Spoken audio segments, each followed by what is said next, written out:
صلی اللہ علی محمد صلی اللہ علیہ وسلم صلی اللہ علی محمد صلی اللہ علیہ وسلم صلی اللہ علی محمد صلی اللہ علیہ وسلم صلی اللہ علی محمد صلی اللہ علیہ وسلم تسلیما اللهم صل على محمد وعلى آل محمد بارك وسلم صلاة وسلام عليك يا رسول الله صلاة وسلام عليك يا حبيب الله محترم بزرگوں اور دوستوں میرے بھائیوں اور قابل قدر حاضرین محفل، اللہ تبارک و تعالیٰ کا یہ انعام و احسان ہے کہ اللہ تعالیٰ نے اس مبارک محفل میں ہم کو اور آپ کو اپنی طلب کے سامنے پہنچنے کی اور بیٹھنے کی توفیق اور سعادت عطا فرمائی۔ طالب اور محتاج اور سائل وہ ہوتا ہے جس کو اپنی طرف سے اپنی خیرات کے لینے کا معیار مقرر نہیں کرنا چاہیے، بلکہ طلب صدق کے ساتھ سخی کی بارگاہ میں اگر پہنچ جائے تو سخی جانے کتنا عطا کرے، کیا عطا کرے، اور اس پر فقیر کے لیے صابر ہونا چاہیے اور وہ فقیر اسی پر قناعت کرنا چاہیے۔ اسی طریقے سے ہمارا یہاں پر اہل بیت کی محبت میں اور آل رسول کی محبت میں اور اولیاء کی نسبتوں کی محبت میں یہاں پر جمع ہوئے ہیں۔ یہ محفلیں ہوتی ہی ہیں ان کی نسبتوں پر، تو یہاں کے جام پلانے والے اور یہاں پر نوازنے والے، یہاں پر خیرات دینے والے، یہ وہ معیارات پر نہیں ہیں کہ کچھ علم دے دیا جائے یا کچھ نئی باتیں آپ کو دے دی جائے، یا یہ خانقاہ محمدی اجمیری نصرتی کا رخ ہے ہی نہیں کہ یہاں پر کچھ محفلوں کو سجا دیا جائے، علم کی بچھاریں کر دی جائیں، یا پھر اس طریقے سے ظاہری نظاموں کے اندر میں کچھ بڑے لنگروں کا نظام ہو جائے، پڑھنے پڑھانے کا سننے سنانے کا نظام ہو جائے۔ برخلاف اس خانقاہ محمدی کا نظام اصل میں حقیقت کے ساتھ اللہ تعالیٰ ہم کو اور آپ کو اس کا عقیدہ اور یقین نصیب فرمائے۔ اگر یہ رخ اگر ہمارے قلب کے اندر میں پیدا ہو جائے گا تو پھر یہاں پر ہم منقبتوں اور نعتوں کے سنانے کے لیے آنا تو دور کی بات ہے، بلکہ اپنی طرف سے نہ سننے کے آئیں گے، نہ سنانے کے لیے، نہ بیانوں کے کرنے کے لیے آئیں گے، نہ بیانوں کے سننے کے لیے آئیں گے، بلکہ یہاں تو اپنی جھولی کو بھرنے کے لیے آئیں گے، اور وہ سخی جانے کہ کس وقت میں کیا دینا چاہتے ہیں۔ اور یہاں کا نظام ہے ہی اس روح کو امت کو دینے کا کہ ہم طالب بنے اور خیرات کے حاصل کرنے والے اپنی محتاجی کا اظہار کریں، ان کی طرف سے جو خیرات جس صورت میں، جس انداز میں، جس درجے میں مل جائے، اسی خیرات کے اوپر مطمئن ہو جائیں۔ یہاں کا معیار کچھ اور نہیں ہے، اور بھی دین کے نظام ہوں گے قابل قدر ہے، اس کا انکار نہیں، کہ جہاں پر کچھ اور نظریں ہوتی ہیں، کچھ معیارات ہوتے ہیں کہ چلو کچھ نئی باتیں سنیں گے، کوئی نئے عہدے کھولیں گے، یا کچھ علم میں اضافہ ہوگا، کچھ اور ہوگا، کچھ اور ہوگا۔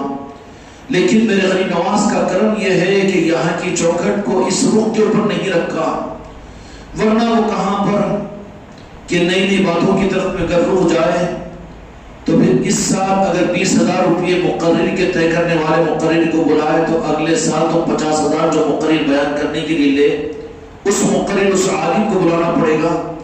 اس سال یہ عالم صاحب کو بلائے تو کسی سال علامہ صاحب کو بلانا پڑے گا، اور کسی علامہ صاحب کو بلائے تو کسی مفتی اعظم کو بلانا پڑے گا۔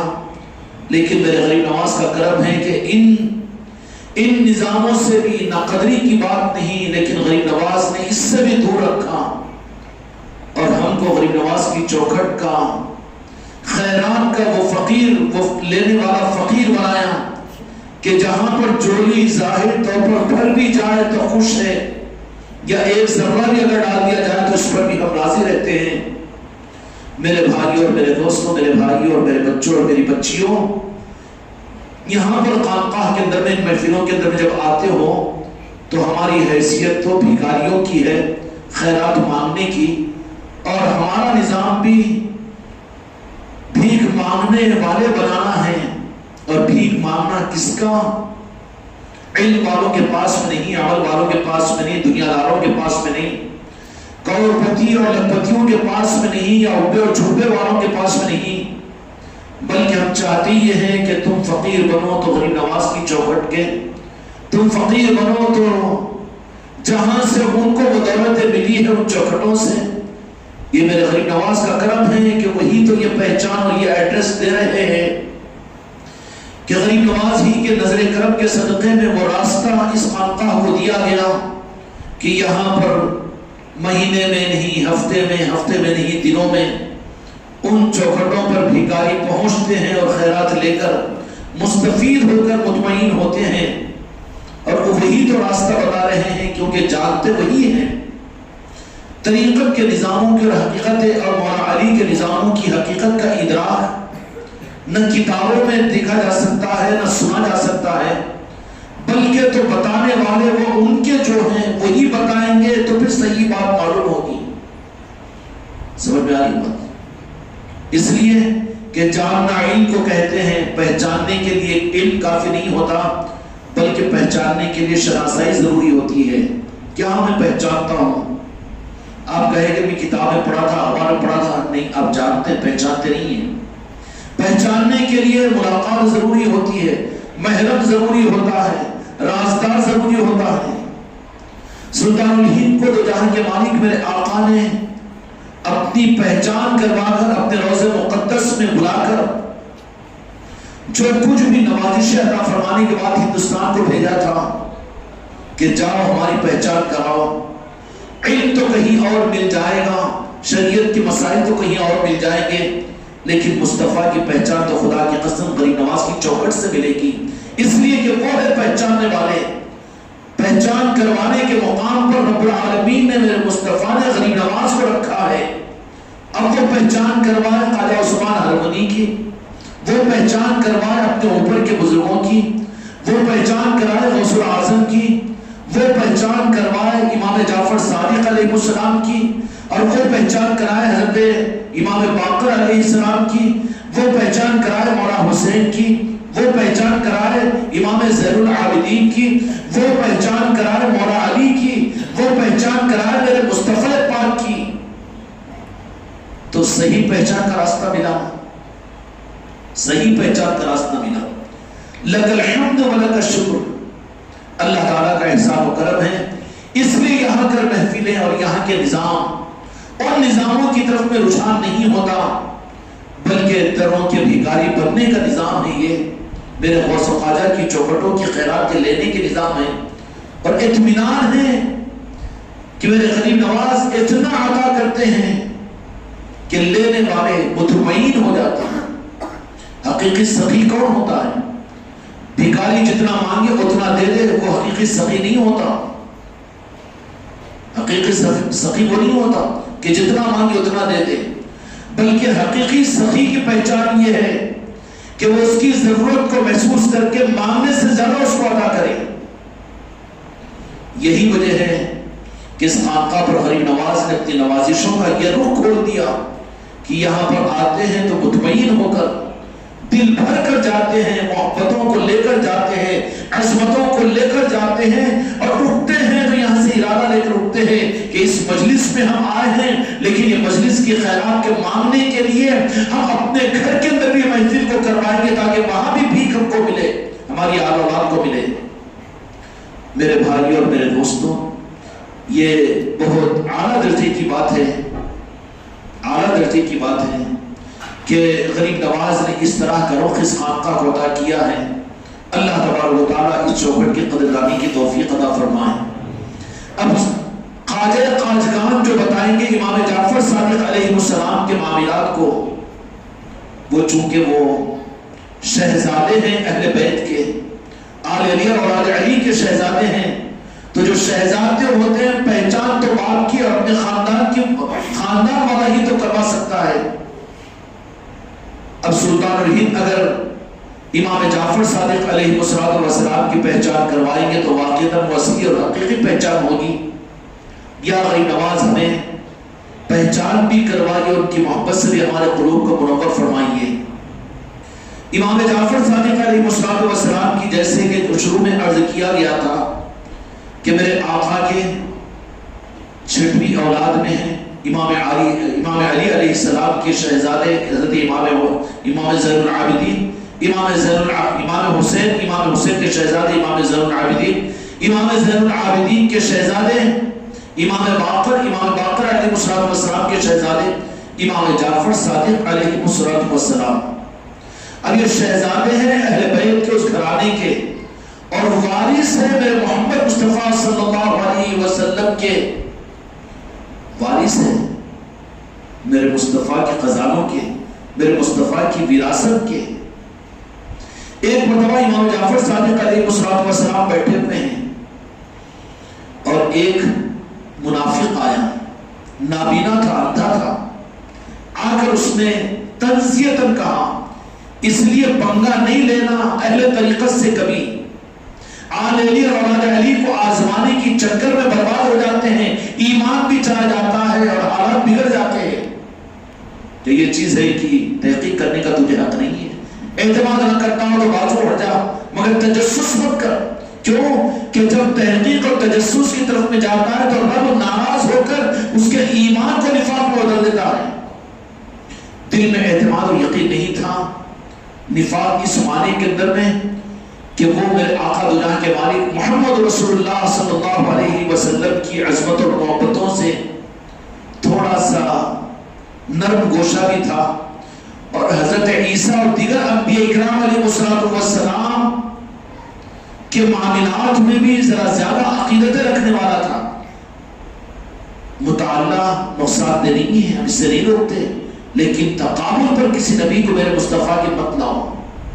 جیسے سوالات نبیوں کے تقابل پر میرے مصطفیٰ کو نہیں لایا جا سکتا اس لیے کہ آپ امام الانبیاء ہے، ایسے ہی ساری صحابہ اکرام، سوالات صحابہ اکرام رضی اللہ عنہم کے تقابل پر مولا علی کو نہیں لایا جا سکتا، اس لیے کہ مولا ہے، یہ صحابہ مت کہو بلکہ وہ تو مولا ہے، صحابی بھی ہے اور مولا بھی ہے، نہیں لایا جا سکتا۔ جب لاؤ گے تو خطرے میں پڑو گے، ڈنڈی ماری جائے گی، پھر پڑھنا چھوٹ جائے گا، نقصان ہوگا۔ بیٹھے ہوئے امام جعفر صادق علیہ السلام جن کے نسبت کی محفل ہے، تو اس نے آ کر آزمانے کے لیے کہا کہ آپ کون ہیں؟ تو کہا کہ ہم دو جہاں کے مالک محمد رسول اللہ صلی اللہ علیہ وسلم کی آل ہے اور وارث ہے۔ آل ہے تو کہا کہ آل کا مطلب وارث، کہا کہ وارث ہے، تو وارث کا مطلب یہ ہے کہ کل اختیارات میں وارث ہیں آپ؟ کہا کہ ہاں بالکل۔ اب آگے اپنے جلال میں کچھ بتانے پر آگے کہا کہ وارث ہے، بالکل وارث، اور ہر چیز کے وارث ہیں، ہر چیز کے وارث ہے۔ نہیں، میں کہا ہوں نہیں، ڈھیلا ناڑا یہاں کیوں؟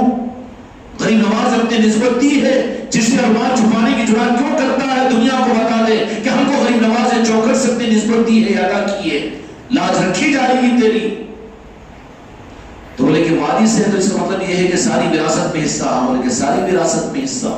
تو بولے کہ کن کے وارث ہے؟ خاتم النبیین کے وارث ہے، محمد رسول اللہ صلی اللہ علیہ وسلم کے وارث ہے۔ تو کہا کہ امام الانبیاء ہے وہاں، اور سارے نبیوں کے معجزات آپ نے کل کی صورت کہا کہ وہاں، تو پھر اس کامل اور امام الانبیاء کے وارث ہونے کی حیثیت سے وہ سارے نبیوں کی معجزات کی وراثت میں مصطفیٰ میں، تو وہ ساری معجزات بھی پھر وراثت میں آپ کو ملی؟ کہا کہ ہاں بالکل ملی۔ تو غٹ ٹول کے اندر سے آتی نہ بات، جہاں پر کچھ کم عقیدگی رہتی ہے، کج فہمی رہتی ہے، یا اعتماد اور یقین نہیں رہتا، تو پھر ایسیڈیٹی کی ڈکار ایک دم آتی ہے۔ اس نے کہا ہاں ایسا وارث ہے؟ ہاں وارث ہے۔ تو بولے کہ حضرت عیسیٰ علیہ السلام مادر ذات اندھے پر ہاتھ پھیرتے تو وہ بینا ہو جاتا تھا، تو آپ حضرت عیسیٰ علیہ السلام کے امام الانبیاء کو وہ بھی وراثت میں سارے نبیوں کی معجزات ملے ہیں، آپ کو وراثت کے اندر میں دو جہاں کے مالک کے ذریعے سے بھی یہ بھی وراثت ملی ہوگی کہ آپ بھی مادر ذات نابینا کو ہاتھ پھیر دیں۔ تو بولے کہ ہاں یہ بھی چیز وراثت میں ملی ہے، لاج رکھی جائے گی ان کی، مگر پہلے سچے وارث بنو، قبضہ دار بن کر وارث کا دعویٰ نہیں کرنا۔ اوپے اور چھپے صافے والے کہ ہم بھی خواجہ جی والے زمانہ ضبط ہو جائے گی، نہیں چلتا وہاں. پہلے وارث بنو کہ وہ اپنا وارث بنائیں، تب تو بات رکھی جائے گی، لاج رکھی جائے گی. کہا کہ وراثت میں یہ چیز بھی آپ کو کہ ہاں بالکل ہے، وارث ہے تو بالکل ہے، وارث ہے کیوں کہتے. تو میں کہ میں نابینا ہوں، میں اندھا ہوں مادرزاد، پھر مجھے بھی آنکھ دیجیے. تو کہا کہ ہاں وارث ہے، خاندان نبوت کے چشم و چراغ ہے اور وارثین رسول ہیں ہم، اور تو یہاں کے مالک کے ہم گھر کے لوگ ہیں، وارث ہے. امام جعفر صادق علیہ السلام نے اپنے ہاتھ کو اٹھایا، اس کی آنکھوں پر پھیرا. جیسے ہی ہاتھ پھیرا تھا، اللہ والوں کے ہاتھ خدائی کو لیے ہوئے ہوتے ہیں، فوراً آنکھ آ گئی، دیکھنے لگا، قدموں میں گر گیا. یا امام جعفر صادق علیہ السلام نے آزمانے کے لیے آپ کو چیلنج کیا تھا، مجھے معاف کیجئے، مجھے معاف کیجئے. آپ نے اپنے وراثت کا صحیح سچا ثبوت دیا. کون ہے امام جعفر صادق؟ میرے آقا کے شہزادے ہیں، وارث مصطفیٰ ہیں، وارث مصطفیٰ ہیں، مالک ہیں. تو کہا کہ یہ آنکھیں آپ نے مجھے عطا کر دی. تو کہا کہ ٹھیک ہے، دے تو دیا، ہم نے اپنے وارث ہونے کا ثبوت دے دیا، لیکن سن لے کہ تیرے لیے اور ایک سودا احسان کے در میں فرماتے ہیں. ہم چونکہ آل رسول ہیں، مخالفین کو بھی نوازنا ہماری صفت ہے. جو عداوت میں بھی آئے اس کو نوازتے ہیں، گالی دینے والوں کو بھی دعا دیتے ہیں، برا بولنے والوں کی بھی برائی کو سننے کے لیے برداشت نہیں کرتے ہم. میں اور تجھے نوازنا چاہتا ہوں، یہ ہے کہ اگر تو اس بات پر راضی ہو جائے کہ جیسے پہلے سے تو اندھا تھا، اللہ تعالیٰ کی کچھ حکمت ہے اس کے اندر میں نے تجھے وارث ہونے کی حیثیت سے میرے ذریعے سے تجھے آنکھ تو مل گئی، لیکن تو اندھے پن پر اگر قناعت کر لے تو قیامت کے میدان میں شفاعت کروا کر تجھے جنت میں گھر دلانے کا وعدہ کرتا ہوں. اگر تو آنکھ کی روشنی ہی اگر چاہتا ہے تو آنکھوں سے دیکھتے ہوئے زندگی گزار لے، دی ہوئی چیز میں کھینچوں گا نہیں، لیکن قیامت میں پھر تیرے عمل کا ذمہ دار تو ہوگا، وہاں نجات کی ذمہ داری میری شفاعت کی نہیں ہوگی. اس نے بھی سوچا خیر کے زمانے کے لوگ تھے، خیر کے زمانے کے لوگ تھے. آج تو پیر میں اگر کوئی ایسی بات پڑا تھا، جاتا نا کل کو دیکھا آج ہو جاتا نا کام بولتا. آج تو ہونا نہیں، نقطہ سبھو ادھارو فائدے تو کہتے اچھا نہیں، آج تو ہونا نا، ہاتھ ٹوٹا سے پٹی نکل جانا، آج ہونا، وہ کل کی بات کہی. وہ امام جعفر صادق علیہ السلام نے کہا کہ بھائی بات یہ ہے کہ تو ہم سے ہمارے نسبتوں کا سوال کیا تو ہم نے تجھے آنکھ دلا دی، لیکن اللہ کی حکمت یہ ہے تجھے اندھا رکھنے کی، وہ حکمت جانے. اس لیے کہ اللہ والے جو ہوتے ہیں اللہ ان کو وہ حکمت دیتا ہے کہ جس میں تیرے آگے کی بھلائی کو دیکھتے ہیں. وہ اگر کسی اولیاء کے پاس میں کوئی چیز آپ راس منت کی مانگو، اگر وہاں پر پوری نہ ہو رہی ہو تو ان کی حکمت پر چھوڑ دے. سوال کرنا ہمارا کام، دے اور نہ دے وہ تمہارا کام ہے، اس سے بہتر چیز وہ ادا کریں گے. تو اس کے سامنے کہا کہ اگر تو اندھا پن برداشت کر لے تو گارنٹی ہماری طرف سے ہے کہ تجھے تیری شفاعت کے ساتھ ہم جنت تجھے دلائیں گے. اگر تو نے یہ روشنی ہی کے اوپر قناعت کی چند دن کی چاندنی پر، تو پھر آگے قیامت میں تو جانے، تیرے عمل جانے، ہماری کوئی ذمہ داری نہیں ہوگی. تو اس نے کہا کہ اگر یہ جنت کے گھر کی اور آپ کے صحبت اور آپ کی شفاعت کی اگر بشارت ہے تو میں اندھے پن کو زندگی بھر کی برداشت کر لوں گا، میں نابینا رہ کر گزار لوں گا تاکہ میدان قیامت میں آنکھ والا رہوں اور جنت کی ضمانت آپ سے مجھے ملے. پھر امام جعفر صادق علیہ السلام نے ہاتھ پھیر دیا، وہ پھر اندھا ہو گیا. ارے نو اچھا بھی کرتے نو برا بھی کرتے نا، عاملہ جادوگر ایک کیا ہے کیا اچھا سمجھا ہی نہیں نا، تو اتنا ہی جانتا ہے، اتنا ہی جانتا ہے، اس وقت سے وہی کہے گا نا. اگر اس سے آگے کا جانتا، اگر علی کے نظام کو جانتا تو پھر یہ جاہلانہ بات نہیں کرتا کہ نہیں اچھا بھی کرا دیتے، انہوں بولے خراب بھی کر دیتے، موکلوں کو لگا دیتے، جناتوں کو لگا دیتے. پھر مجھے تو نہیں معلوم موکل اور جنات، یہ اندھیروں کی بات ہے. امام جعفر صادق علیہ السلام نے دوسری مرتبہ ہاتھ پھیرا، وہ مادرزاد پھر اندھا ہو گیا، مگر کس بات پر کہ نہیں وہاں پر شفا سے مجھے جنت میں مکان ملے گا. تو یہ مالک ہے امام جعفر صادق علیہ السلام.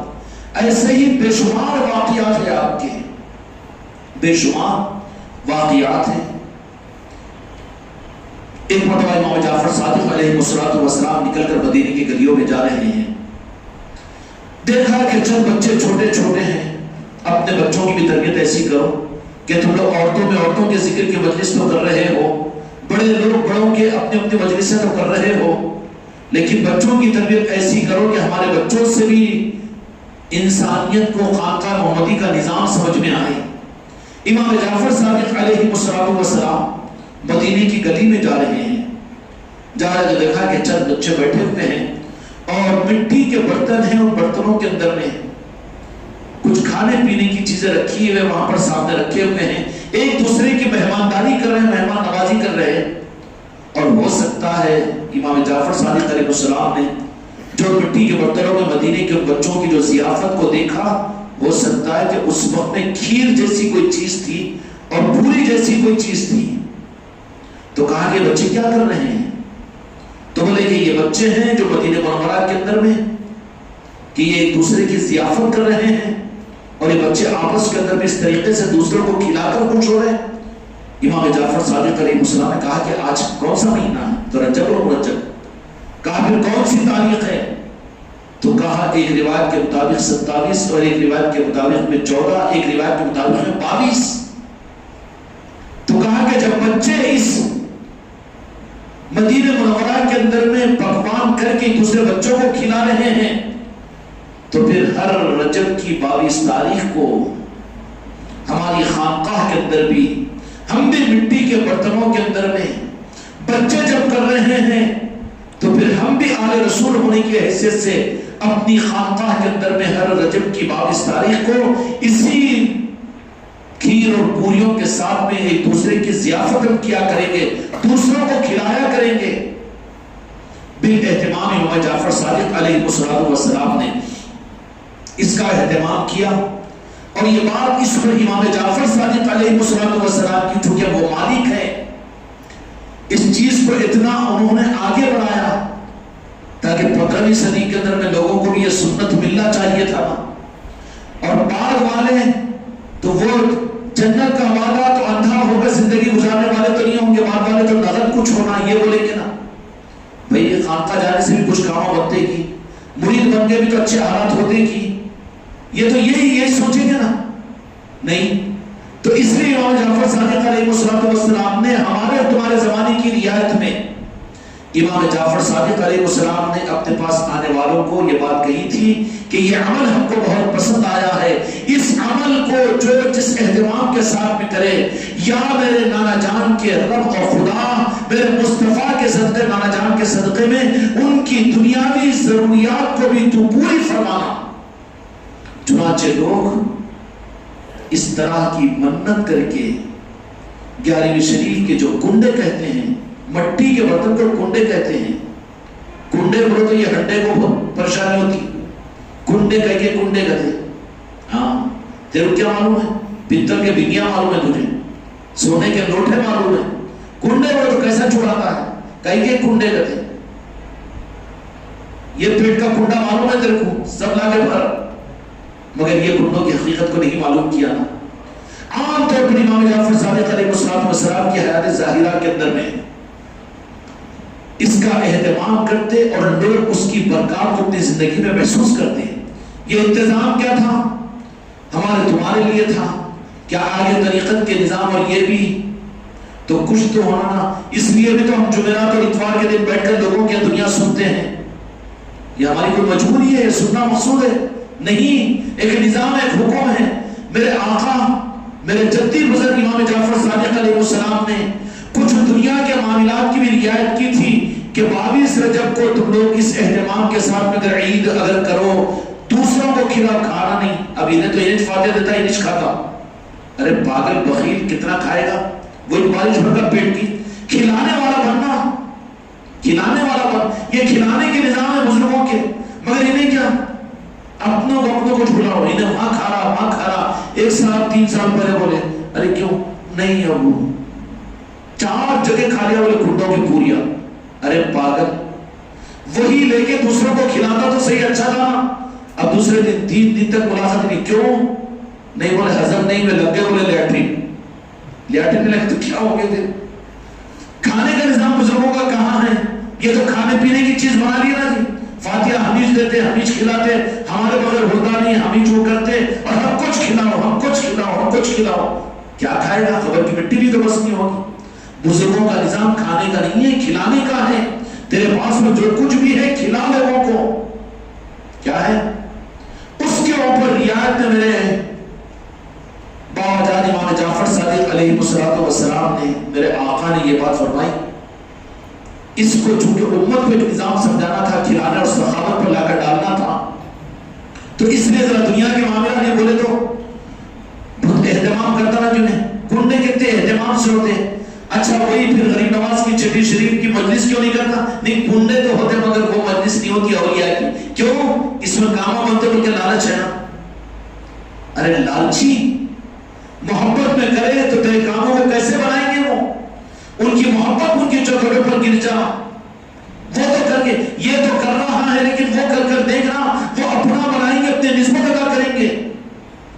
11ویں بھی کرو، کنڈے بھی کرو، لیکن جب ان کے دروں کی خیرات کے لینے کا ایک نظام غریب نواز نے مجھے دے دیا ہے ہم کو اور آپ کو، تو پھر ان اولیاء کے نسبتوں کی محفلوں کو اپنے گھروں میں کرو تاکہ وہ محبت میں کرنے پر بھی کیا کچھ نہیں نوازیں گے.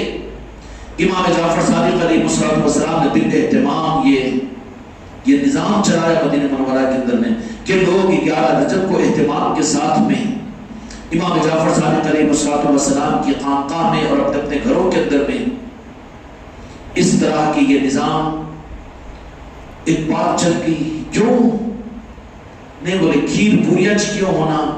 تیرے پیٹ میں کیوں دکھتا ہوگا؟ کیوں ہونا؟ ہم بھی پوچھے کہ تیرے بیٹے کے ولیمے کی شادی میں خوبانی کا میٹھا کیوں نہیں؟ ذرا عزت کا مسئلہ ہے نا. اس سے بڑی عزت کا مسئلہ وہاں نسبت کا مسئلہ ہے. وہاں پر تو کھیر پوریا ہی ہوں گے. وہاں پر تجھے کیا حق ہے کہ وہ نکو بولنے کا؟ نہیں. کھانے کے بعد میں چائے پینا کیا وہ ضروری ہے کہ نا؟ پانی پی کے گزار لینا. کتنا غصے میں آ جائیں گے بیچارہ، چائے پیتے جی پانی کو پلا دیتے. تو پھر وہاں ہی نہیں بولتے نا چائے کیوں؟ اس لیے بزرگوں کے جو نظام چلے ہوئے ہیں اس پر اعتراض نہ کرو. جاہل ہے تو خاموش بیٹھو. اس لیے کنڈوں کا اہتمام ہے کہ اس کی وجہ سے کون یاد آتے ہیں؟ امام جعفر صادق علیہ السلام تو یاد آتے ہیں. اور فرمایا کہ جو یہ اس نسبت پر ہماری یہ جو نیاز کرے گا اپنے گھروں کے اندر میں، تو پھر ان پر راز امام جعفر صادق علیہ السلام کی نگاہ ہوتی ہے. اس لیے کہ پھولے اور کھیروں کو کھلاتے ہیں تو آپ امام جعفر صادق علیہ السلام کی نسبت کو یاد کر کے کھلاتے ہیں. اس لیے جن گھروں کے اندر میں ہو رہی ہے کیجئے، جو بند ہوئی ہیں پھر شروع کیجئے. لیکن ہم اپنے بچوں کو احتیاط میں کہ جہاں پر مشکل ہو جائے گا آپ کو، کیونکہ زمانہ بڑا فتنوں کا ہے. بزرگوں کے نظام کو شروع کرنے کے بعد میں روک دو تو ان کی نظریں بدلتی ہیں، تو معاملات الجھ جاتے ہیں، ایمان بھی چلا جاتا ہے پھر تو. اس لیے احتیاط کرتے ہیں. لیکن اہتمام کیجئے، جہاں پر ہو رہا ہے اس کو چالو رکھیے. اور انشاءاللہ سب کی طرف سے کفارے کی صورت میں آج کے لنگر میں بھی انشاءاللہ پوریاں ملے گی آپ لوگوں کو. بھیجے ہوئے نا امام جعفر صادق علیہ السلام، اور جس سے بھی بھیجے ہوئے ان کی قسمت ہے، کھائیں گے ضرور انشاءاللہ. مگر کھانے والے نہیں، ذرا کھلانے والے بنو. نیت ہے کب تک کھا کھا کے خبر بھی جانے کا ہے. جو بھی ہے کھلانے کی نیت کرو. کھلانے والے سخی ہوتے ہیں. کھلانے والے اگر یہاں پر کھلانے کی نیت نہ کرو دسترخوانوں پر، اس پر یا اپنے گھروں کے اولیاء کی نسبتوں کی محفلوں کے اوپر، تو تم سے ڈاکٹر کھا لیں گے، پولیس والے کھا لیں گے، دشمنان کھا لیں گے نا. اور وہ دشمنان بھی سفید کپڑے پہن کے بھی نیمبو پانی والے نہیں، بہت بڑا اس کے اوپر یہ بولے 25,000 روپے لگتے، 4 بکرے لگتے، انہوں بکرے ہضم کرتے، انہوں کھانا شروع کر دیتے. کہاں نہیں چل جاتا پھر. اس لیے ان سے بچنے کے لیے بزرگوں کے نظاموں کو اپنے گھروں کے اندر میں قائم کرو. بزرگوں نے جو دیا تھا یہ رحمت کے نظام تھے. یہ ہے امام جعفر صادق علیہ السلام کی کنڈوں کی حقیقت. ورنہ امام جعفر صادق علیہ السلام کیونکہ ان کے نسبتوں کی جو کچھ چیزیں ہوتی ہیں ان کے پردہ ہونے پر، ان کی ولادت پر ہوتی ہے. امام جعفر صادق علیہ السلام اکثر روایتوں کے مطابق مطلب 14 رجب المرجب کی دنیا سے پردہ ہوا آپ کا 14 کو. لیکن 22 کا اہتمام اور اس کی دوسری وجہ امام جعفر صادق علیہ السلام سے کسی نے سوال کیا تو امام جعفر صادق علیہ السلام کی روایت کے مطابق امام جعفر میرے امام جعفر صادق علیہ السلام نے ارشاد فرمایا کہ 22 رجب کو رب العالمین نے مجھے عرش الہی پر مقام غوثیت عطا فرمائی. کیا عطا فرمائی؟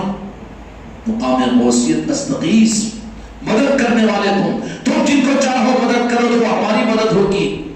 اس لیے یا جعفر صادق کا کہنا بھی جائز ہے، ان کا مدد کا مانگنا بھی جائز ہے. امت کے لیے خدا کا نظام ہے. وہ ابھی خدا کے نظام کچھ کاٹنے کی چکر میں ہے پاگل. اللہ والوں سے مانگے تو اللہ والے بولے کہ ہم دیتے ہوں گے. یہ کہہ رہے کہ اللہ سے دلاتے ہیں، یہ بالکل جائز چیز ہے نا. نہیں، اب ڈاکٹر کے پاس ہے، ڈاکٹر پوچھ میں کچھ شفا دیتا وہ تو کافر ہو جاتا ہوں. سبب اللہ نے بنایا، اللہ دے گا اس کے ذریعے سے. سبب ہے، ٹھیک ہے، جائز ہے، سنت ہے علاج. لیکن وہاں پر جا کر اس کو کالر پڑ کھینچے بولو کہ نہیں یہ شرک ہو جاتا ڈاکٹر کے پاس میں جانا، تو مولانا چھوٹا کے جھاپٹ مارتا کہے گا شرک ہو رہا تو ہم کو بولی. وہاں شرک سبب میں نہیں آتا ان کو. انہوں بھی علاج کو ڈاکٹر کے پاس میں جائیں گے نا، شرک نہیں ہو جاتا. پھر اللہ سے مانگ لو، ڈاکٹر کے پاس میں کہیں کو ہے تو وہ مفتی صاحب تھپڑ ماری چل وہاں جمعہ میں منبر کے اوپر ہم بولتے شرک وہاں صحیح ہے، یہاں کرنا، یہاں تو علاج کرنا پڑتا. بولے یہاں تو انجیکشن لینا پڑتا، جیسا ڈاکٹر بولے ویسے کرنا پڑتا.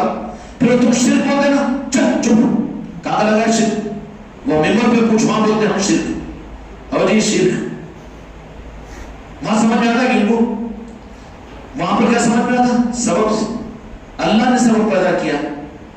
تو پھر اللہ نے ڈاکٹر کو سبب بنایا. اللہ نے ڈاکٹر کو سبب بنایا. ماں باپ کو تیرے پیدا ہونے کا سبب بنایا. اب تو بول ماں باپ نہیں ہے بھائی، ڈائریکٹ اللہ نے کو بھیجا پھینکا مانتا کہ پاگل بولے گا. اللہ سبب بنایا ماں باپ کو. اسی طریقے سے روح اللہ تعالیٰ ماں کے پیٹ کے اندر میں ڈالتا ہے. اللہ ڈالتا ہے کہ فرشتے کو بھیج کے ڈالتا، فرشتے کے ذریعے سے ڈالتا یا اللہ کے ڈالتا ہے؟ اللہ کا سبب ہے فرشتہ. اچھا زندگی گزاریا بھول اللہ، شرک شرک شرک شرک، جہاں دیکھو کچھ بھی نہیں، شرک بدعت شرک بدعت. دو پہاڑ پڑا دیے گئے ظالم کو، کچھ بھی یاد نہیں آتا، ایمان یاد نہیں آتا، یقین اور عقیدہ یاد نہیں آتا. بس کہ امت کو گمراہ کرنے کے لیے شرک بدعت. شرک کس کو بول رہا تو ہم کو ضرورت ہی نہیں ہے اس کی. تو پورا پہاڑ پڑتے رہا کہ کیا ہے؟ اللہ کے علاوہ کسی سے مانگنا، اللہ کے علاوہ کسی کو کچھ سمجھنا، یہ شرک ہے نا شرک. تو پھر روح کون نکالتا؟ اللہ کی. اللہ نکالنا مجھے بیٹھ جانا. پھر کیسا دوا تھا نڈی؟ پھر بولے ابا تو ایسا آیا کہ وہ تو سید کائنات کا معاملہ تھا کہ جس کو اللہ نے خود اپنے دست مبارک سے متعارف کروایا. باقی کسی کی روح اللہ راست نہیں نکالے گا. ملک الموت ہی نکالتی، تو اللہ تو نہیں ہے نا، ملک الموت ہے. تو اللہ کام پہ لگایا تو مانتا ہے نا، مانتا ہے کہ نہیں مانتا. ویسے ہی اولیاء کے نظام کو، بجت پاک کے نظام کو اللہ ہی نے ان کو کام پر لگایا کہ تم میرے انسانوں کے، میرے محبوب کی امت کی دستگیری کرو، مدد کرو، ان کو دین و دنیا کو نوازو. تو وہ بھی تو کام پہ لگے ہوئے ہیں. تو یا غوث اعظم کو بولنا کیسا شرک ہوگا، یا غریب نواز بولنا کیسا شرک ہوگا، یا بجت پاک بولنا کیسا شرک ہوگا؟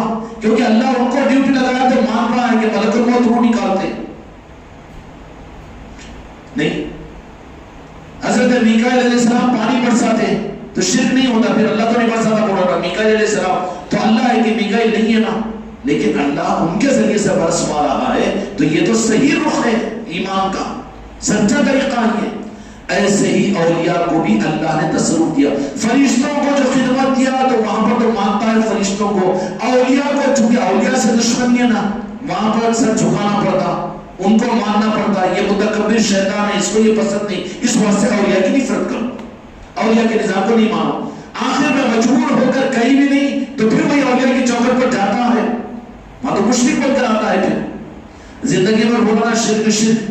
رات کے اندھیرے میں دکھ رہا راجن شاہ کے پاس میں دکھتے نا جی، مجبوری کو. کہاں گئے تھے؟ سیلانی ہو گئے تھے.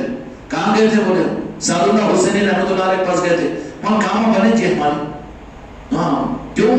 مشرک ہو کر جا رہا ہے نا. پھر اللہ نے ذمہ داری فرشتوں کو دی ہے تو پھر وہ شرک نہیں ہوتا. فرشتوں کی ذمہ داری فرشتوں کی ہے, روح نکالنے والے بھی روح لانے والے بھی, تو پھر وہ شرک نہیں ہوتا.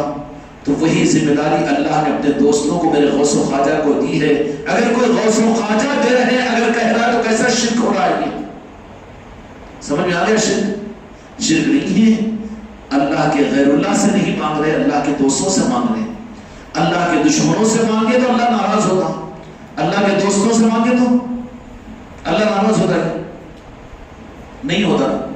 اس لیے امام جعفر صادق علیہ السلام نے یہ نظام امت کو دیا تھا کہ تم لوگ اپنے گھروں کے اندر میں اس طرح کی جس سنت کو, پھر کہا گیا کہ مٹی کے برتنوں میں, اس لیے کہ مٹی کے برتنوں میں میرے نانا جان دو جہاں کے مالک اکثر آپ تناول فرمایا کرتے تھے مٹی کے برتن کو, اس لیے مجھے اچھا لگا کہ مٹی کے برتنوں کے اندر میں. تو یہ کنڈوں کی دعوت کا رمز, یعنی کہ اسٹیل کے برتن میں کھاؤ تو ناجائز ہوتے ہم نہیں بولتے, لیکن مٹی کے برتنوں کو میرے امام جعفر صادق علیہ السلام نے فرمایا کہ میرے نانا جان کی سنت تھی, میرے نانا جان کی سنت تھی کہ وہ مٹی کے برتنوں میں, تو امت میں یہ سنت ختم نہ ہو جائے, ان کے پاس سونے اور چاندی کے کٹورے آ جائیں گے, اس کے لیے میں چاہتا ہوں کہ مٹی کی سنت باقی رہے, اس کے لیے امت کو میں کنڈے دیتا ہوں تاکہ سنت کا احیاء ہو. تم کیا کریں گے؟ احیاء سنت, محیی سنت تم کیا بنیں گے؟ محیی سنت تو امام جعفر صادق علیہ السلام ہے, غوث و خواجہ ہے, اور یہ کرام ہے جو سنتوں کو دنیا میں زندہ کیے ہیں اور کریں گے. اس لیے مٹی کے کنڈوں کے اندر یہ دعوت ہوتی ہے جہاں پر ہو رہی ہے عظمت اور تعظیم کے ساتھ میں, چونکہ ان کے نام کی چیز ہے, ان کے نام کی چیز ہے. اور 22 تاریخ کو اس کا اہتمام جو کیا جاتا ہے اس کی وجہ اس میں یہ ہے کہ میرے آقا اور میرے امام امام جعفر صادق علیہ السلام کو اللہ تبارک و تعالیٰ نے بلندیوں میں بلندیاں عرش الہی کے اوپر مقام غوثیت عطا فرما دی. تو ان خوشیوں کو بھی نظروں میں رکھ کر اگر یہ خوشیوں کی دعوت اگر کھیر اور پوری کی صورت میں کر رہے ہو تو ناجائز نہ کرو. کرنے کو ہم فرض و واجب نہیں بولتے, لیکن کرنے والے محبت میں کر رہے ہیں, ان کی محبت اور ان کی نسلوں کو ایمان ملے گا, ان کو بھی ایمان ملے گا. اگر تم نے اس کو بند کرایا تو منافق تم بن جاؤ گے تم. اس لیے ضرور کیجئے جن گھروں کے اندر میں ہو رہے ہیں. اور دوسری نسبت اس محفل کی, ہمارے آقا جی سلطان ولید, ارے بابا کیا میخاری ہے یا غریب نواز ہے, کیا پیور بنا دیا تم نے اپنی چوکھٹ کی میخاری کا کہ زندگی پوری تو بس آپ ہی کا نام لیتے ہوئے گزر جائے, یہی دل چاہتا ہے. پیور جو ہوتا ہے اس کو کھانے کی فکر رہتی کی, بیمار ہو گیا تو علاج کی فکر کی. نئے گاؤں میں بھی گیا ولیمے میں دعوت میں بس چھوڑنے کا ڈھونڈتا وہ کہاں ہے بول کے, کوئی تو یوں ٹیڑھ آنکھیں والا دکھا تو اس سے جا کے دوستی کر لیتا. کیوں؟ انہیں پہچانا تھے, انہیں اس کو معلوم ہوگا وہ اور کیا تھا یوں, کیوں انہیں دکھ رہا اپنی برادری کا. اب ہم پوچھتے کہ سلسلے میں تو آج مجلس کا بھی تمہارے کہاں ہیں یا فلاں جگہ, وہ کہیں پوچھتے. وہ پیور تو وہ فوراً کوئی چکر میں رہتا ہے کہ آج وہ کہاں ہے. کیوں؟ کہ اس کو تو کھانے پینے کی اس کی فکر نہیں ہوتی, اس کو تو میخاری ہی کی فکر ہوتی. نہیں جی اب ہو گئی پرانی بات ہی نہیں بات, ہاں پرانی بات ہی, چلو اقرار کر لیے کیا, نہیں بابا ایسی بات نہیں, تو سمجھ تو لیا نا میخاری. اب کیا کریں گے, ہم کو تو خواجہ جی کے علاوہ کچھ سب بھول جاتے ہیں. میرے آقا جی سلطان ہند کی جب بات ہوتی ہے, صحیح بات تو یہ ہے کہ بابا بڑا بل جبر اس طرف سے رخ کو کاٹنا پڑتا ہے, ورنہ دلوں میں بسے ہوئے, زبانوں پر آئے ہوئے. اور تم لوگ بھی تنگ نہیں ہوتے میرے خالد جی کا تذکرہ سن کر, پھر روز ہی سنتے ہیں, پھر آج بھی سناؤں گی. ارے جب سنانا شروع کرتے ہو تب یوں بیٹھے تو 2 گھنٹے تو لگتے جھولے, کھانا بریانی ٹھنڈی ہوتی جھولے کیسا بھی. وہ اجاز بھی کا بیان ہوا تو آدھے پون گھنٹے میں جلدی ختم ہوتا ہے, جلدی جلدی. ہاں 10 دن بھی لگڑے حقیق کو دیکھو کتنے پلٹے مار رہا ہے یوں یوں یوں. ارے بولے ویسا نہ تو بھی آدش نہیں تھا, بولے بچہ نام پڑھنے کے شوق میں لے کر آ گیا بولے سامنے ڈال کے, نہیں تو ذرا آج میں بھی. مگر کیا کریں گے, ہم ہے ہی رسیا. ہم کو تو زندگی اچھی نہیں لگتی, دن اچھا نہیں لگتا جب تک خالد علی کا تذکرہ نہ ہو جائے. ہم نمک حرام نہیں ہیں, ہم نمک حلال ہیں. جن کے در سے پنجتن پاک ملے, جن کی چوکھٹ سے دو جہاں کے مالک ملے, جس چوکھٹ سے رب کا مدراک اور رب کی معرفت ملی, اس چوکھٹ کو بھولنا ہم نمک حرام نہیں ہیں ہمارے لیے، وہ بھی نہیں سکتا ہم کو. ہم تو بس اسی یاد کرنے کو، اور بچوں کو اتنا عادی تو بنا لیے، عادی تو بنا ہی لیے. کوئی بچے کے دل میں بھی نہیں آتا کہ ذرا نئی نئی باتیں کچھ تو بھی. جن کے دلوں میں آتی وہ ہمارا بچہ نہیں ہے، سوتیلا بیٹا ہے. وہ جن کے دلوں میں آتا، وہ مفتی صاحب کا بیان ہم نے وہ ویڈیو پہ سن لیتے نا جی، وہ بیان وہ کر لیتے ہو. سوتیلے بیچارے وہ بھی ہمارے سگے بیٹے نہیں بنے. سگے بیٹے ہیں تو وہ تو ہم سے خواجہ جی کو سننا چاہتے ہیں، پہچان ہے، اور تھکتے بھی نہیں ہیں اور چاہتے کہ سنیں. یہ الگ بات ہے کہ ابو بھائی ذرا جلدی نعت بھی پڑھنا چاہتے ہوں گے، مگر عام ذوق تو یہی ہے کہ بس سنتے رہیں خواجہ جی کو. ایسا میرے ساقی نے پلایا ہے کہ جس کا نشہ نہ اترے گا اور نہ جس سے سیراب ہوگی طبیعت. انشاءاللہ جب دنیا کو چھوڑ کر زمین کے حوالے ہوں گے تو خواجہ جی کے آستانے پر چوکھٹ کے سجدے کے بعد ہی ہم کو سکون ملے گا. اب وہ خواجہ جی کو بھی اب کیا سناؤ کہ اور 1 گھنٹہ ہو جاتا پھر. اچھا، خواجہ جی کو عام طور پہ ہم لوگ کیا ہوتا ہے غریب نواز. جس مکان مقدس میں، جس خاندان کے اندر میں خواجہ جی، وہ بھی شہزاد رسول ہیں.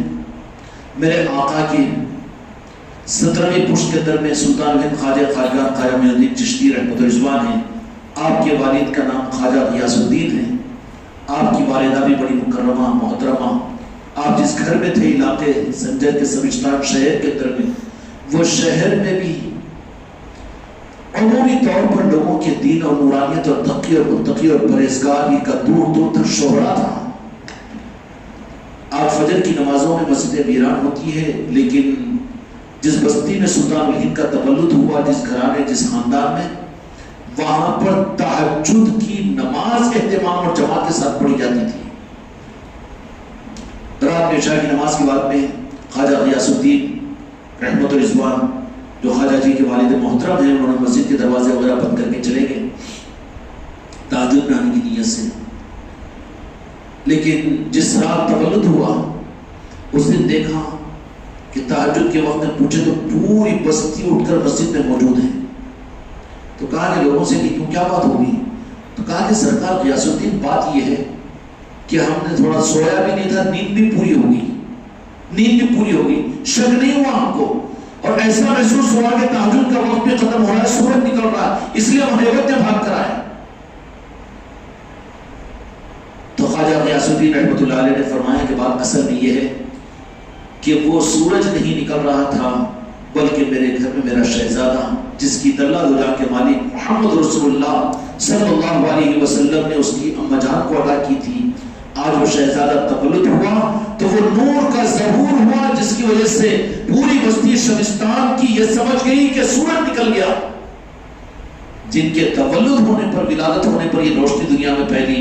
واہ سلطان الہند، کیا نواز دیا ہے غلاموں کو آپ نے کہ اپنے در کی نسبت عطا فرما کر، خدا کی قسم تمہاری میری نسلیں دنیا میں منور ہوگی اور چمکے گی اس چوکھٹ کی نسبت کو رکھ کر اگر اس دنیا سے جائیں گے تو. آخر کار سلطان الہند 4-5 سال کی عمر شریف ہے. اپنے شبستان شہر کے اندر میں آپ کی طبیعت اور رجحان عجیب تھا کہ بچوں کو جمع کرتے، وہاں ذکر کرنا شروع کرتے، وہیں پر عشق رسول کے نغمے گانا شروع کرتے، وہیں پر اپنے بچوں کو ہونا چاہیے. بھائی یہ پہچان ہوتی ہے صحیح لوگوں کی، صحیح اولادوں کی، کہ وہ کھانے والے نہیں ہوتے. انہیں لایا تو کھا رہے، اس کا کھا رہے، دودھ کھلا، انہوں کیا مالدار بچہ کو اس سے دوستی کر کے اس کو لے جا کے دکان پہ کھا رہے، یہ کھانے والے ہیں بیٹے پوٹے. یہ اب سادات جو ہوتے ہیں، اچھے لوگ جو ہوتے ہیں، ان کے بچوں کی فطرت یہ ہوتی ہے کہ وہ کھلا کر خوش ہوتے ہیں. سلطان الہند غریب نواز کا معاملہ بھی یہی ہوتا تھا. بچوں کو جمع کرتے، ذکر کروا دیتے، بچوں کو جمع کرتے، کچھ کھلا دیتے. کون؟ ابھی آپ کا نام معین الدین بھی نہیں ہے بلکہ حسن نام ہے. بچپنے کی حالت ہے. بچپنے میں میرے سلطان کے کمالات، پیدائش کا تو میں نے عرض کر دیا، تفصیل میں نہیں جاتا ہوں. 5-6 سال کی عمر ہے. ایک مرتبہ آپ کے والد محترم جب اس دنیا سے پردہ ہو گئے تو والد محترمہ نے سلطان الہند حضرت خواجہ معین الدین چشتی اجمیری حسنی رحمۃ اللہ علیہ کو ماں کا بھی اور باپ کا بھی پیار دیا بڑی شفقتوں کے ساتھ، اس لیے کہ ماں جانتی تھی، ماں کی بشارت دو جہاں کے مالک نے اطلاع دے چکے تھے کہ آنے والا ہمارا شہزادہ ہے. بڑی ہی عظمتوں کے ساتھ پرورش ہو رہی ہے. رمضان کا مہینہ آیا، عید کا دن آیا، کپڑوں کا انتظام ہوا، خوشی خوشی اپنے گھر سے نکلے. خواجہ معین الدین چشتی میرے آقا جی، مناسبت بہت ہے میرے آقا جی کے اور دو جہاں کے مالک میرے آقا محمد رسول اللہ صلی اللہ علیہ وسلم کی شفقت، محبت اور نسبتوں میں بہت مناسبت ہے میرے خواجہ جی. اس لیے میں نے پہلے عرض کیا نا کہ میرے آقا کے مدینے والوں کی نسبت زیادہ ہے سلسلے چشتیہ کو. سلسلے قادریہ عظمت والا نظام ہے، لیکن سلسلے چشتیہ یہ محبت والا نظام ہے جو دو جہاں کے مالک کے ساتھ راست نسبت ہے. نتیجہ یہ نکلا کہ گھر سے تیار ہو کر نکلے بہترین کپڑے وغیرہ پہن کر، لیکن دیکھا کہ راستے میں گلی کے اوپر ایک بچہ کھڑا ہوا ہے. میلے کچھے کپڑوں میں پھٹے ہوئے کپڑے ہیں اور چہرے کے اوپر گرد ہے، بال پورے بکھرے ہوئے ہیں. 4-5 سال کی عمر میں ہے وہ بچہ، بھی 7-8 سال کا تھا. کہا کہ بھائی السلام علیکم. السلام. ہاں عید ہے، عید گاہ جا رہے ہیں. بولے کہ عید تو ان کی ہوگی جن کے والدین ہیں، نئے کپڑے نہیں تو نئے کپڑے تو وہ ہوں گے جن کے والد ہوں، نہائے دھوئے بھی نہیں تو نہاتے دھوتے تو وہ اولادیں جن کی ماں ہوں. میری نہ ماں ہے نہ میرا باپ ہے، نہ نئے کپڑے ہیں میرے پاس میں. سلطان الہند عیدگاہ کو نہیں گئے سوشتان کی، بلکہ واپس اس بچے کا ہاتھ پکڑ کر اس بچے کو اپنے ساتھ میں لے کر شفقت کے ساتھ میں لے کر والدہ محترمہ کے پاس میں آئے اور کہا کہ امی جان یہ میرا بھائی ہے، میں عید کے کپڑوں کو اتار دیتا ہوں جب تک اس کو کپڑے نہ پہنا دو، ان کو نہ نہلا دو، ان کو نہ دھلا دو. کون ہے؟ سلطان الہند کی ذات. کیا آئینہ نہ کروں میرے مصطفیٰ کو؟ میرے مصطفیٰ کا آئینہ غریب نواز کی ذات نہیں ہے. پر تو دکھے گا تو میرے مصطفیٰ کا دکھے گا میرے غریب نواز کے اندر میں. کہا کہ میں نہیں چاہوں گا جب تک کہ میرے اس بھائی کو میرے ساتھ تیار نہ کرے. ایک واقعہ میرے آقا کا بھی وہ تھا، وہ تو آپ کے اعلان نبوت کے بعد کا واقعہ ہے، لیکن یہ اعلان ولایت سے پہلے کا واقعہ ہے سلطان الہند کا. کہا کہ میں نہیں جا سکتا عیدگاہ کو. ماں نے کہا کہ بیٹا کیسے نہیں، پہلے انتظام ہونا چاہیے. والد محترمہ اس یتیم اور یسیر بچے کو جو سوشتان میں رہتا تھا نہلایا، اپنے ہاتھوں سے دھلایا، کپڑے پہنایا. اپنے کھانے پینے پر خوش ہونے والے نہیں ہوتے ہیں وابستگان خانقاہ محمدی. تم نقل کرو ہر عمل کے اندر میرے سلطان الہند کی. تم اپنے بچوں کو پہنا کر خوش ہوتے ہو، لیکن کبھی تو زندگی میں ایسا ہو کہ کسی پر دو پائے والے کو بھی دیکھ کر ان کے بچوں کے اوپر بھی خوش ہو. ان کی ضرورتوں کو اپنی ضرورتوں کے اوپر فوقیت دو. اپنی پیٹ پوجا اور اپنے لیے جینا ہے. یہ چشتیوں کا مزاج نہیں ہے. یہ تیار کیا اور اپنے ساتھ میں ان کو آگے آگے کرتے ہوئے تشریف لے گئے. راستے میں ندائے غیبی آئی. سنا، لوگوں نے سن لیا کہ آج سے یہ حسن نہیں بلکہ یہ غریب نواز ہے. کیا فرمایا؟ یہ آپ کی اعلان ولایت سے پہلے لقب ملا رب کی بارگاہ سے کہ غریب نواز ہے.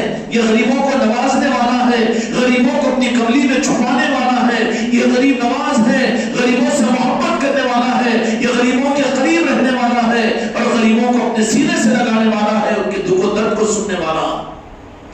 وہ پیری مریدی بھی کہاں ہے جو مالداروں کو دیکھ کر ان کو قریب کرے، غریبوں کو دور کرے. وہ دھوکہ ہے، وہ پیری مریدی نہیں. وہ خانقاہ کہاں ہے جو مال والوں کو تو قریب کرے اور غریب اور مسکینوں کو دور کرے. وہ حق کے نظام نہیں ہے. غریب نواز کا نظام تو وہ ہے کہ جن کو یہ لقب ملا سبشتان کے اندر میں، اپنے شہر کے اندر میں، کس عمل پر؟ میرے آقا کی سنت کو میرے غریب نواز نے 5-6 سال کی عمر میں پورا کیا اور آگے بات بڑھتی چلی گئی. آپ کی عمر شریف 14-15 سال کی ہوئی. سر بلوغ کی طرف میں آپ پہنچ رہے ہیں کہ والد کے انتقال کے بعد میں پنچکی کی خدمت آپ کے ذمہ آئی اور جو کچھ بھی پنچکی کے اندر میں، جو اپنے باغ کے اندر میں جو کچھ بھی نکلتا اپنی ضرورت کے بقدر سلطان ہند اپنی والدہ کے منشا کے مطابق میں رکھ لیتے. باقی کا سب کچھ ایثار اور ہمدردی اور پھر دوسروں کو کھلانا، لنگروں کا لٹانا، یہ سنت ہے چشتیوں کی. لٹتے رہیں گے لنگر، لٹتے رہیں گے. سلسلے چشتیہ کی پہچانیں اور آل علی اور آل علی کا نظام ہی یہ ہے، اہل بیت کا نظام یہ ہے. آخر کر ہوتا چلا گیا. اپنی والدہ کی خدمت کے لیے وہاں پر اپنے بغیچے کے اندر میں خدمت کر رہے ہیں، ان ساری چیزوں کو تو آپ لوگ جانتے ہیں۔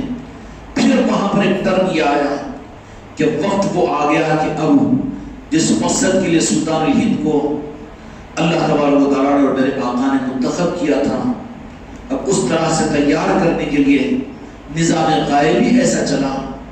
یہ نظام، اس کا سارا نظام غیبی نظام ہوتا ہے، ظاہری چیزیں نہیں ہے کہ مدرسے میں حافظ بنا، یہ اس کی دستار بن گیا تو حافظ قرآن، یہ عالم بن گیا، عالم کی سند دے دی ہو گیا، یہ پیر کا مرید بن گیا، اس کو شجرا دے دیے تو وہ یہ نظام نہیں ہوتے، بلکہ ان کے جو لوگ منتخب ہوتے ہیں وہ تو ان کے پیدا ہونے سے پہلے سارا نظام بنتا ہے، وہ صفات اور وہ کمالات ان کے اندر میں خود موجود رہتے ہیں۔ سلطان الہند خواجہ خواجگان اب اپنی ذمہ داریوں سے سبکدوش نہیں ہوئے تھے کہ والدہ کی بھی دنیا سے پردہ ہو گیا، دل اچاٹ ہوا، لیکن ذمہ داری پوری کر رہے ہیں۔ آخر کار ابراہیم قدوسی رحمۃ اللہ علیہ کو کئی مہینے پہلے خواجہ عثمان ہرمنی جو ہرن کے رہنے والے ہیں، انہوں نے بلایا، اس مظلوم کو بلا کر کہا کہ یہ ایک روٹی ہے تمہارے پاس میں رکھنا، آدھی روٹی تو تم کھا لو، تمہارا حق ہے، لیکن آدھی روٹی کو اپنے پاس میں محفوظ رکھنا کہ ایک وقت وہ آئے گا کہ تم سفر کرتے رہنا اور اس شہزادے کی تلاش میں رہنا جس کا نام حسن ہوگا اور وہ انگور کے باغ میں موجود ہوگا، وہ تم اس سے جب ملاقات کرو گے تو یہ آدھی روٹی میری طرف سے اس کے لیے ہے۔ کس کے لیے؟ یہ قانون اس واسطے کہ مرید پیر کے پاس پہنچے نہیں، پیر بھی مرید کے پاس پہنچتا ہے، نسبتوں کے پاس وہ پہنچے، یہ بھی صحیح قانون ہے، لیکن ایسا بھی ہوتا ہے کہ نسبتیں خود اس کے پاس پہنچتی ہے۔ نہیں ان کا پیر اچکون ہے، ان کے پاس کہا کہ نسبتیں کیا نسبتیں ہیں، نہیں معلوم تو کیوں خامخواہ کے زبان حق کے لائن میں کھول کر مجھے نہ بن۔ خواجہ عثمان ہرمنی رحمۃ اللہ علیہ نے والی روٹی ابراہیم قندوزی کو عطا فرما دی کہ تمہارے پاس میں رکھنا، یہ امانت ہے تمہارے پاس میں، جب وقت آئے گا اس کی پہچان بتا دی۔ کیا پہچان بتا دی؟ کہ وہ انگور کے بغیچے میں ہوگی اور ان کا نام حسن ہوگا، اور جب تمہاری ملاقات ہو تو یہ آدھی روٹی ہماری طرف سے امانت ہے۔ اور ابراہیم قندوزی روٹی پہنچانے والے، راستہ بتانے والے، لیکن دینے والے کون تھے؟ اسی طریقے سے خواجہ جی دینے والے ہیں، چاہے کسی کے ذریعے سے بھی امانت پہنچائے وہ قادر ہے، پہنچا سکتے ہیں، اس کو کہنے کا حق نہیں۔ ہم سلطان الہند کے پیر و مرشد تو خواجہ عثمان ہرمنی کو مانیں گے، ابراہیم قندوزی کو نہیں مان سکتے، وہ تو انہوں نے ان کو بیچ میں لایا تھا کہ تم جا کر ان کو ہم تک پہنچاؤ، یہ اسباب بنتے ہیں خواجہ جی کے، اور یہی نظام قیامت تک رہے گا، یہی نظام قیامت تک رہے گا کہ وہ جس کو اپنا بنانا ہے، کوئی سبب کسی کو بھیج دے، کوئی کسی نام سے آ جائے، کوئی دنیا کے لیے آ جائے کہ دین کے لیے آ جائے، علم کے لیے آئے کہ عمل کے لیے آئے، یا عملیات کے لیے آئے کہ نیبو پانی کے لیے آئے، لیکن جو امانت جن کی پہنچانا ہے خواجہ جی اس تک پہنچا دیتے ہیں وہ، اور پہنچایا ہے خواجہ عثمان ہرمنی نے۔ خواجہ عثمان ہرمنی کون ہے؟ سلطان الہند کے پیر و مرشد ہیں۔ ابراہیم قندوزی کو تو نہیں بولے گے نا۔ روٹی نکالا اور جیسے کھلایا، خواجہ جی نے روٹی کو کھاتے ہی ٹھہرو نہیں میرا کام ہو گیا، میرا کام ہو گیا، میرا کام ہو گیا، چلے گئے، نظر ہی نہیں آئے وہاں پر، نظر ہی نہیں آئے، کام ہو گیا میرا، جو کام کے لیے میں آیا تھا ہو گیا، کام ہو گیا، نہیں میرے کچھ پوچھ نہیں، میرے بغیر تو کیسا، یہ نہیں، کام ہو گیا جس کام کا تھا، اس کے بعد بس پہچان میں نہیں آئے، وہاں سے نکل گئے۔ خواجہ عثمان ہرمنی نے سلطان الہند نے باہر بغیچے کے نکل کر دیکھا کہ کہاں گئے گزر، کہاں دکھتے، وہ تو چلے گئے، جو کام ہونا تھا کر کے چلے گئے۔ اب جب چلے گئے ہیں تو خواجہ خواجگان سلطان الہند نے دنیا سے رخ، کیا دنیا تھی ان کے پاس میں، بلکہ ایک راستہ ملا کہ نکل کے اپنی بچی کو بھی بیچا اور نکل کر خراسان کے علاقے میں، شبستان سے نکل کر سنجر کے علاقے میں پہنچے، وہاں پر سیاحت کرتے رہے، آخر کار ہرون ایک مقام ہے ایران کے اندر میں آج بھی، وہاں پتہ یہ چلا کہ ایک پیر و مرشد ہے اور جن کا شہرا ہے، جیسے خواجہ عثمان ہرمنی کے ہرمن میں سلطان الہند خواجہ خواجگان جیسے ہی داخل ہوئے تو خواجہ عثمان ہرمنی رحمۃ اللہ علیہ نے اپنی خانقاہ اپنے مریدوں سے فرمایا کہ مدینے والوں کا شہزادہ آ رہا ہے، چلو ہم استقبال کے لیے چلیں گے۔ جو پیر بننے والے ہیں، جو قیامت تک سلطان الہند کے پیر کے مقام پر فائز ہونے والے ہیں، وہ پیر و مرشد خود یہ تعارف کروا رہے ہیں کہ وہ شہزادے مصطفیٰ حسن نہیں کر وہ تو میرا لائٹ لے لو بچہ ہے، مرید ہے، وہ یہ نہیں فرمایا، بلکہ حق کے نظام کچھ اور ہوتے ہیں۔ وہاں تو نظر مدینے والوں کی طرف میں ہوتی ہے، آقاؤں کی طرف میں ہوتی ہے۔ چنانچہ آئے اور کہا کہ بیٹا آنے میں دیر لگا دی، تو بولے کہ میرا نام حسن، سرکار آپ تو جنہوں نے بھیجا ہے انہوں نے ہی تو بتایا ہے۔ خواجہ عثمان ہرمنی رحمۃ اللہ علیہ اپنی خانقاہ میں لے کر آئے، رکھے، کچھ کہنے کی ضرورت نہیں پڑی، کہا کہ 1100 مرتبہ سورہ اخلاص پڑھو اور اتنی نفل پڑھو۔ اس کے بعد میں پھر سلطان ہند کو، خواجہ خواجگان کو رات کے اندھیرے میں سلسلے میں داخل فرما کر خلافت بھی عطا کی۔ اور جب خلافت اور جب مرید بنا ہے تو پھر اب ساری طرف سے رخ پھر کر، یہ ہے سلسلے چشتیہ کی پہچان۔ اب کوئی چیز کی تمنا، کوئی خواہش، کوئی کسی طرف میں رخ نہیں رہا، صرف اب رخ کا کعبہ اور مرکز توجہات صرف پیر کی قدم بن گئے، پیر کی ذات بن گئی۔ اور 1 سال نہیں، 2 سال نہیں، 5 سال نہیں، 3 سال، ارے 10 سال سے دیوانہ ہو گئے بچہ، وہ خانقاہ کو جا رہا، وہ پیر کے پاس میں گھوم رہا، کیا کریں گے؟ ارے جانے تو نہ ہو، وہ تیرے پیٹ میں کیوں دکھ رہا ہے، اس کی قسمت میں ہوگا خوب نوازا جانا۔ کتنے سال سلطان بھی ہیں، خواجہ عثمان ہرمنی رحمۃ اللہ علیہ کی خدمت میں رہے تقریباً پورے 22 سال۔ جب بھی خواجہ عثمان ہرمنی رحمۃ اللہ علیہ کئی سفر پر تشریف لے جاتے، دیہاتوں میں سفر ہوئے کرتے تھے، وہ پیران کامل کے ہوتے تھے ایسے فیض دینے کے لیے، تو پھر آپ کے بیان وغیرہ کی، آپ کے بستے کے اٹھانے کی ذمہ داری خود سلطان اپنے ذمہ لیا کرتے تھے اور پیر و مرشد کے پیچھے۔ اور جہاں پر بھی تشریف لے جاتے خواجہ عثمان ہرمنی رحمۃ اللہ علیہ کہ اتنا خیال رکھتے کہ کبھی ٹھنڈی غذا کھانے نہیں دیتے اپنے پیر کو۔ کون؟ یہ ہے چشتیوں کے لیے نمونے۔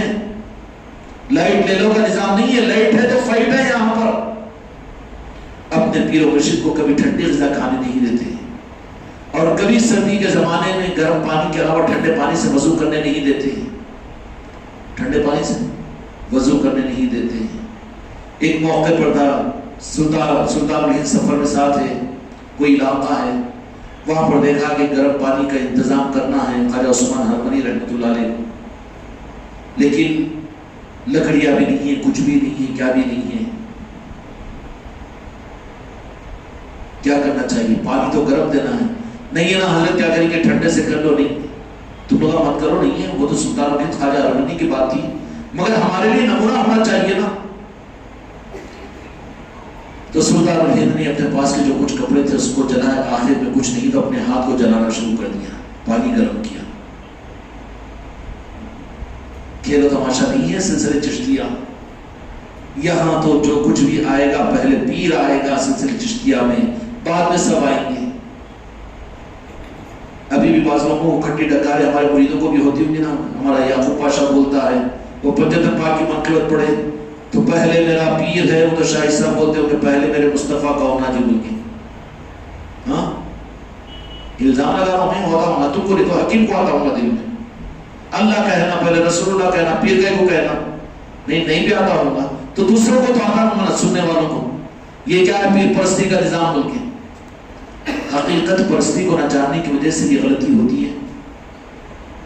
تو جیسے خواجہ عثمان ہرمنی رحمۃ اللہ علیہ نے شہزادے کو یہ دیکھا تو کیا ہوا بیٹا، یوں ہاتھ ملایا، یوں کیا، تو پھر اس کی نورانیت اور اس کی صحت کا عالم یہ تھا کہ کبھی پھر اس دستے مبارک کے اندر میں وہی فیضان خواجہ عثمان ہرمنی کا تھا کہ جو دستے مبارک میں دیا تو جن کے ہاتھ مبارک پر ایک ہی سفر میں 90 لاکھ لوگوں نے ایمان قبول کیا، وہ ہاتھ کی برکت تھی جو کائے کے لیے پیر کو وضو بنانے کے لیے اپنے ہاتھ کو جلایا تھا۔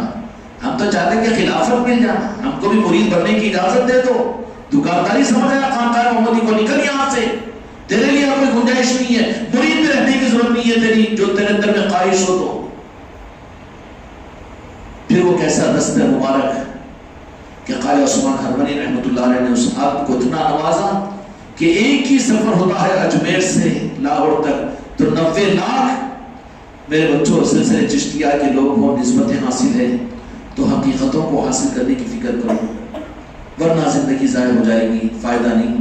اللہ تعالیٰ اپنے بزرگوں کی دروں کی چوکھٹوں کی خیرات کے مانگنے کا رخ ہم کو عطا فرمائیں، ان کی چوکھٹوں کا حقیقی بھکاری بنائیں، اپنی نسلوں کو، اپنی اولادوں کو ان کی چوکھٹوں پر ڈالنے کی ہمت اور توفیق عطا فرمائیں، اور صرف یہی کہ اس چوکھٹ کے ملنے کے بعد کسی اور چیز کی تمنا باقی نہ رہے، کوئی تمنا باقی نہ رہے، میں بھی پڑھ جاؤں تو میری بھی مزار بننا، میری بھی سما ہونا، میری بھی ارے پاگل نہیں، میری بھی کوئی کرامت ہو جانا، لوگ ابھی میرے کو بڑا پیر بولنا، کہیں کو کدھر جا رہا ہے ڈھوگی، لوگ جو سامنے جھکیں گے پیچھے جا کے گالیاں دیں گے، دنیا کو نہیں دیکھ رہا ہے تو جب اس نعمت اس دولت کے مل جانے کے بعد بھی کسی اور چیز کی طلب، یہ تو جرم ہو جائے گا۔